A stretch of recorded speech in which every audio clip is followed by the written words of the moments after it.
Hello बच्चों, तो question है हमारे पास। A conducting bar of mass m and length l moves on two frictionless parallel rails in the presence of a constant uniform magnetic field of magnitude b directed in the page as shown in the figure. The bar is given an initial v0 an initial velocity v0 towards the right at t equals to 0 then the. ठीक है, तो उसके बाद क्या होगा? तो देखो कि इनिशियली जो बार है वो वेलोसिटी v से राइट की तरफ मूव कर रहा है, यानी कि जो एरिया है, ठीक है, जो एरिया है वो कॉन्स्टेंटली क्या हो रहा है, इंक्रीज होगा. ठीक है, एरिया क्या होगा, कॉन्स्टेंटली इंक्रीज होगा. तो लिख सकता हूं मैं as rod moves area increases. Area increases. ठीक है, तो अगर एरिया इंक्रीज होगा तो फ्लक्स भी क्या होगा, इंक्रीज होगा, क्योंकि फ्लक्स क्या है, एरिया पे डिपेंड करता है. तो सो फ्लक्स ऑल्सो इंक्रीजेस. ठीक है, फ्लक्स भी इंक्रीज होगा. ठीक, अब अगर मैं लेंज लॉ की बात करूं तो इसका मोशन का है, इस रॉड का टुवर्ड्स द राइट है, तो जो मैग्नेटिक फील्ड की वजह से जो फोर्स या जनरेट होगा वो किस तरफ होगा, टुवर्ड्स द ऑपोजिट डायरेक्शन. ठीक है, यानी कि इस डायरेक्शन में होगा. ठीक है, अब इस डायरेक्शन में होगा तो यानी कि अगर लेंज लॉ से, from the Lenz law, current का डायरेक्शन क्या होगा, current will be anti clockwise. Anti clockwise. ठीक है, करंट क्या होगा, एंटी क्लॉकवाइज होगा. तो ऑप्शन ए तो मेरा यहीं से कैंसिल आउट होगा, क्योंकि इसमें बोल रहा है कि करंट मेरा क्लॉकवाइज डायरेक्शन में होगा. तो ये तो हमारा पहले ही गलत हो गया. ठीक है, नेक्स्ट देखो, तो फोर्स मेरा क्या होगा. देखो, अगर मैग्नेटिक फील्ड प्रेजेंट है ना, तो ये मैग्नेटिक फील्ड कुछ मैग्नेटिक फोर्स भी लेकर आएगी साथ में. तो उस मैग्नेटिक फोर्स को मैं क्या लिखूंगा, F M equals to I L B sine theta. I L B sine theta. ठीक है, अब मान लो कि ये जो रॉड है किसी इंस्टेंट पे, देखो इस रॉड, ये रॉड कंटिन्यूसली मूव कर रही है विद वेलोसिटी v. ठीक है, तो सपोज उसने कुछ x डिस्टेंस कवर कर लिया लॉन्ग दी हॉरिजॉन्टल. ठीक है, तो अगर मैं फ्लक्स की बात करूंगा, फ्लक्स क्या होगा मेरा, magnetic field into the area. ठीक है, तो एरिया क्या हो जाएगा, एरिया होगा पहले तो लेंथ जो है रॉड की इनटू द हॉरिजॉन्टल लेंथ जो कि वो कवर करेगा. ठीक है, बिकॉज अगर यहाँ पे मेरा एक रेक्टेंगुलर पाथ बन रहा है ना, देखो एरिया जो ऑब्जेक्टल एरिया जो बनेगा मेरा वो क्या होगा, एक रेक्टेंगल का एरिया बनेगा. रेक्टेंगल का एरिया क्या होता है, लेंथ इनटू ब्रेड्थ. ब्रेड्थ क्या होगी इसकी, ब्रेड्थ होगी the length of the rod, and length होगी जो डिस्टेंस रॉड कवर करेगा अलॉन्ग द हॉरिजॉन्टल.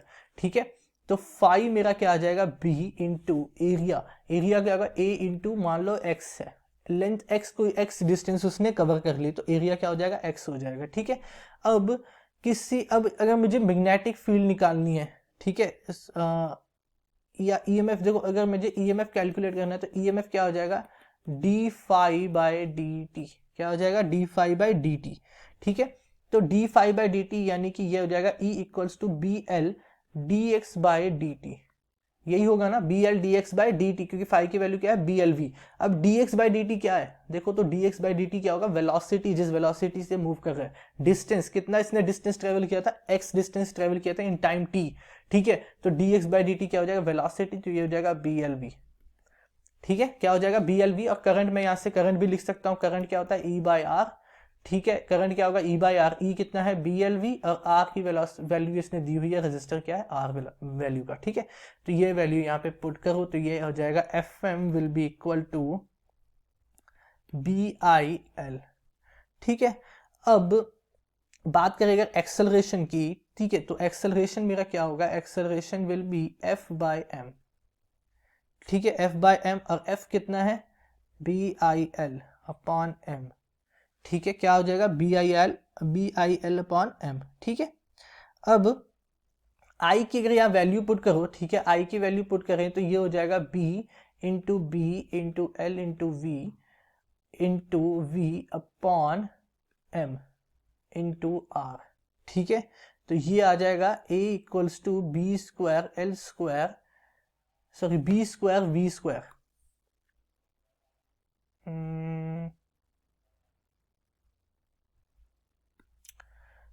हाँ देखो, ये आएगा ए एल, यहाँ पे दो आएंगे, वेलोसिटी हमारा एक आएगा. ठीक है, B into L into V, तो ये हो जाएगा B square L square into V upon M R. ठीक है, ये आ जाएगा एक्सेलरेशन, ठीक है। अब एक्सेलरेशन की अगर मैं बात करूं तो एक्सेलरेशन में क्या लिख सकता हूं, V D V into D X, ठीक है। तो मैं ये लिख सकता हूँ इसे एक्सेलरेशन को, ठीक। तो ये आ जाएगा मेरे पास, सॉरी एक्सेलरेशन में क्या लिख सकता हूँ, D V by D D, ठीक है। तो ये मेरा एक्सेलरेशन हो सकता है, ठीक। तो इसे मैं यहाँ पे पुट करूंगा वैल्यू, ठीक है। तो ये देखो आ जाएगा ये D V by D X equals to B square L square V upon M R, ठीक है। अब इससे मैं लिख दूंगा V D V equals to B square L square V upon M R into X, ठीक है। अब देखो v कहाँ से जाएगा, v जाएगा v से लेके 0, क्योंकि लास्ट में ये रॉड जो है वो रेस्ट पे आएगा, तो यानी कि v से 0 तक जाएगा, ठीक है। एंड ये कहाँ से जाएगा, ये जाएगा 0 से x तक, 0 से x तक जाएगा, ठीक है। तो ये आ जाएगा मेरा माइनस v इक्वल्स टू,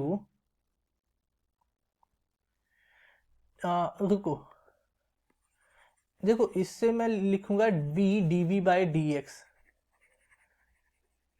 ठीक है। ये आएगा ना मेरा, यहाँ पे v भी आएगा, ठीक है। तो ये v से v मेरा कैंसिल होगा, ठीक है। v से v जब कैंसिल होगा तो ये मेरे पास बचेगा D V by D X equals to B square L square upon M R, ठीक। इंटीग्रेट किया इससे तो इंटीग्रेशन लिमिट आएगी 0 से v, D V equals to 0 से x B square L square upon M R into X, ठीक है। तो ये आ जाएगा मेरे पास minus of v equals to B square L square X upon M R, ठीक है। या फिर मैं इसे लिख सकता हूँ x equals to M V R upon B square L square, ठीक है। तो मैं लिख सकता हूँ कि x जो है मेरा किस पे डिपेंड करेगा, वैल्यू ऑफ द रेजिस्टेंस, जो ये डिस्टेंस ट्रेवल करेगा वो डिस्टेंस किस पे डिपेंड करेगा, the value of the resistor that is used, ठीक है। तो यहाँ पे देखो ऑप्शन सी क्या है, the distance travel by the bar before it comes to the complete stop is proportional to the resistance, तो ये ऑप्शन मेरा सही है, ठीक है। तो ऑप्शन, ठीक है, तो ये हमारा आंसर होगा, तो ऑप्शन सी मेरा करेक्ट है यहाँ पे। I hope you understand it well, thank you.